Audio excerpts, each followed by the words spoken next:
Modern times में आपका स्वागत है। चैनल को लगातार देखने के लिए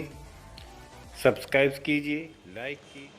सर, जैसे कि लॉकडाउन चल रहा है, इस मौजूदा हालात में मुसलमानों को ईद का त्यौहार भी नज़दीक है, ये कैसे मनाना चाहिए? देखो, ईद का त्यौहार तो मनाएगा और मनाना चाहिए था, लेकिन क्या है कि ईद के त्यौहार के लिए मैं जनता को एक संदेश देना चाहता हूँ, पूरे मुसलमान भाइयों को और सब लोगों को एक संदेश देना चाहता हूँ कि जब हम हमारी नमाज़ें घर में अदा हो रही हैं, हमारी मस्जिद में नमाज़ें अदा नहीं हो रही हैं, मस्जिद में हमारे 5-5 लोग नमाज़ पढ़ रहे हैं, जुमे की नमाज़ घर में अदा कर रहे हैं और रोज़े की जो उसके बाद जो शाम को तरावी होती है, तरावी भी घर में अदा कर रहे हैं 5-5 लोग मस्जिद। तो इसलिए हमें इस बीमारी को देखते हुए, क्योंकि ये बीमारी बहुत ख़तरनाक बीमारी है, हमें इस समय बीमारी को देखना है कि भाई हमें बीमारी से लड़ना है कि भाई हम कैसे इस तरीके से उसको कवर कर पाएँ। और जहाँ तक ईद का सवाल है, हम ईद को बड़ी सादगी से मनाएं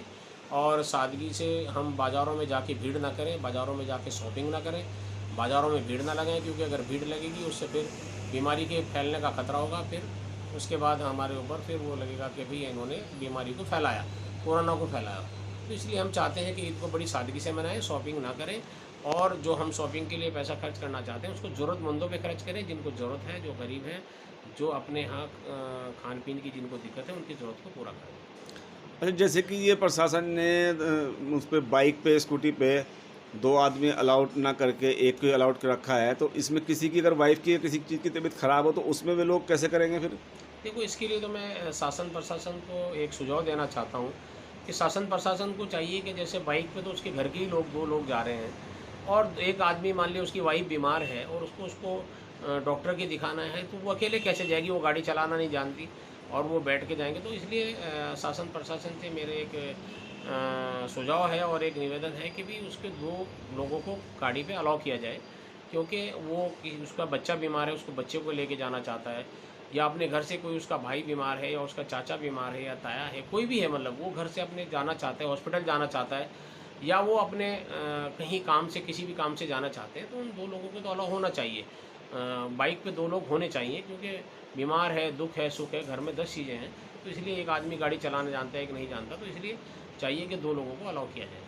अच्छा, जैसे कि कुछ लोग फँसे हुए हैं अपने दूसरे स्टेट बाय स्टेट से, तो उनके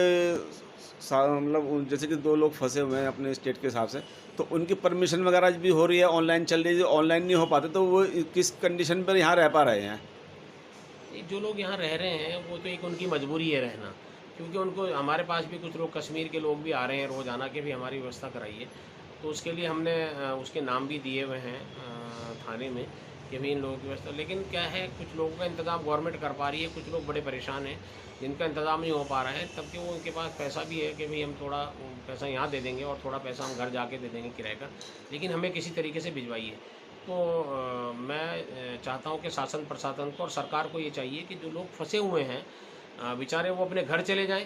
तो वो ज़्यादा अच्छा है। और जो लोग हमारे कुछ लोग हमारे लखनऊ के अंदर फंसे हुए हैं, जो कुछ लोग वहाँ जमात के साथी भी फंसे हुए, जिनका क्वारंटाइन भी वहाँ 28 दिन का, 40 दिन का पूरा हो गया, 28 दिन के बाद उनको वहाँ रखा हुआ है, तो हम चाहते हैं कि शासन प्रशासन को यहाँ लाने की व्यवस्था करें। तो कुछ लोग लखनऊ में हैं, कुछ लोग सीतापुर में हैं, कुछ लोग और जगह हैं, तो उनको लाने की व्यवस्था गवर्नमेंट की जिम्मेवारी है कि गवर्नमेंट करे। और जैसे कि लोग यहाँ पे भी कुछ गरीब लोग हैं, गरीब जनता है, तो उसके लिए भी कुछ राशन वगैरह का इंतज़ाम शासन प्रशासन ने किया हुआ है। इसके अलावा संस्थाएँ भी कर रही हैं, तो इसमें आपका क्या कहना है? नहीं, जो राशन का इंतज़ाम है, मैं तो ये कहना चाहता हूँ कि जैसे कुछ गवर्नमेंट ने किया है कि 5-5 किलो चावल एक यूनिट पे फ्री किया है, वो मिल भी रहा है। तो जो जिन लोगों के पास कार्ड उपलब्ध हैं, जिनके पास खाद्य सुरक्षा योजना के कार्ड हैं, तो उनको तो राशन पूरा मिल पा रहा है। लेकिन जिसके पास, जो गरीबी रेखा में है और उसके बाद खाद्य सुरक्षा का कार्ड नहीं है, उसके बाद APL कार्ड है, तो उसको तो अनाज ही नहीं मिल पा रहा है। तो वो अपना पाल पोष के लिए गवर्नमेंट को भी चाहिए और हम लोगों को भी चाहिए, हम लोग जो सक्षम लोग हैं, हम लोगों को भी चाहिए कि उनकी ज़रूरियात को देखते हुए, जैसे मैं अपने ग्रामीण की ज़रूरियात को देखते हुए, किसको ज़रूरत है और दूसरे लोग और भी सक्षम लोग हैं, सबकी जिम्मेवारी बनती है कि उनकी देख रेख का कोई आदमी हमारे यहाँ भूखा ना सोए, और उसकी देख रेख का इंतज़ाम हम लोगों को भी करना चाहिए और शासन प्रशासन को भी करना चाहिए। लेकिन इसमें शासन प्रशासन भी कर रहा है, हमारे यहाँ थाने से भी कुछ मदद हो रही है और यहाँ से भी हम लोग कर रहे हैं, तो उनका इंतज़ाम तो हो पा रहा है। लेकिन ये है कि बल्कि जो जिनके पास कार्ड है उनके पास तो राशन है, उपलब्ध है, कोई दिक्कत नहीं है, लेकिन जिसके पास नहीं है उनके लिए होना, इंतज़ाम करना ज़रूरी है।